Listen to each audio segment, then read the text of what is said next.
Eu sei que a gente ama uma modernidade, né? Mas dá até um quentinho no coração quando alguém abre uma agenda de papel, não dá não? Beleza, tem agenda no celular, no computador, eu sei. Mas agenda é muito bom.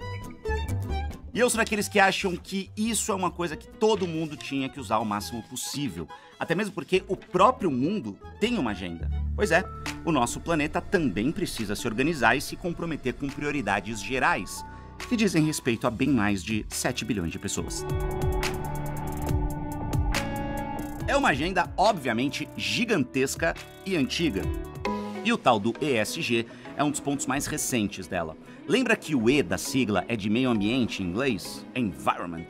Então, essa é uma preocupação bastante grande dessa agenda. Ela começou mais forte em 1972, quando a Organização das Nações Unidas, que cuida bastante desse agendão, fez lá na Suécia a Conferência sobre o Ambiente Humano, que deu num manifesto ambiental que inspira um monte de gente até hoje. Foram as primeiras diretrizes globais fortes sobre esse assunto tão fundamental. O tempo passou e essa discussão só foi crescendo junto com o conceito de desenvolvimento sustentável. O que, diga-se de passagem, era para ser bem óbvio num planeta chamado Terra. E toda essa discussão ganhou ainda mais força na Eco 92, que, se você não lembra o que é, já deve ter ouvido falar bastante. Foi basicamente um espelho do que aconteceu lá na Suécia, mas aqui no nosso chão.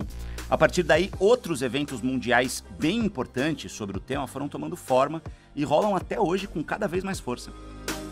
É lógico que as empresas passaram a entender que o movimento de rotação do planeta estava girando em direção às questões mais ambientais e também começaram a se preocupar mais com o meio ambiente em nome da manutenção do ambiente de negócios.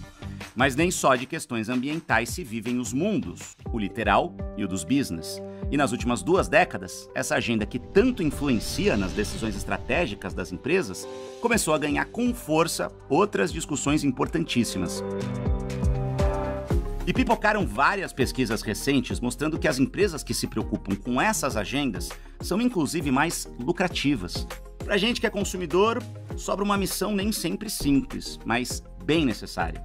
Desvendar se a empresa está respeitando de verdade os compromissos das agendas ou colocando ali só para dizer que supostamente cumpriu esse papel. O que, acredite, infelizmente acontece.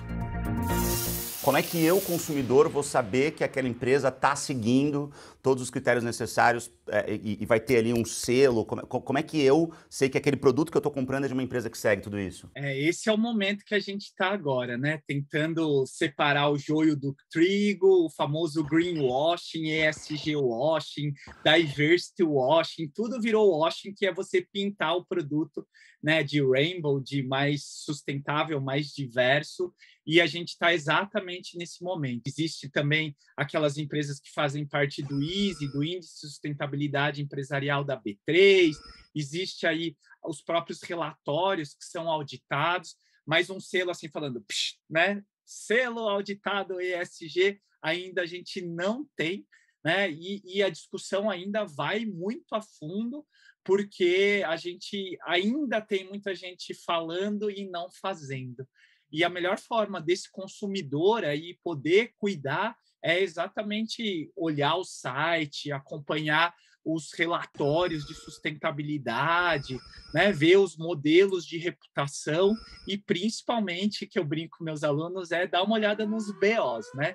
Quando a empresa tem BO, é que assim não está controlando muito bem. Todo mundo é humano, a gente sabe, erra, né? Mas, nossa, se gasta um monte de investimento na empresa para tal da qualidade, gestão de processos, e mesmo assim as empresas estão tendo erros.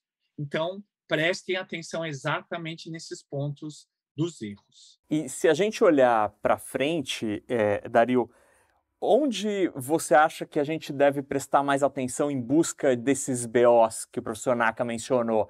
É no ambiental, é no social ou é na governança? Porque são temas completamente diferentes e que às vezes as empresas não conseguem atacar com a mesma força.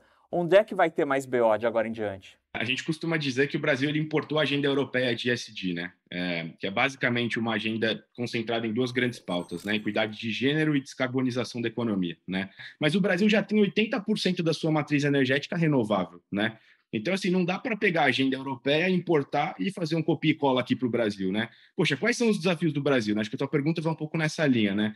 Poxa, o Brasil é um dos países com uma das maiores desigualdades do planeta, né? Então, a agenda no S ali, né? A gente precisa falar de desigualdades no Brasil, precisamos falar de inclusão social, né? A gente precisa, por exemplo, falar de racismo, né? A gente precisa falar, por exemplo, da inclusão racial aqui no Brasil, né? Imagina, né? Não precisa nem perguntar onde é que está a maior faixa do desemprego juvenil? Entre os jovens negros, né? Então, assim, a gente precisa falar de temas que são mais tropicais, né?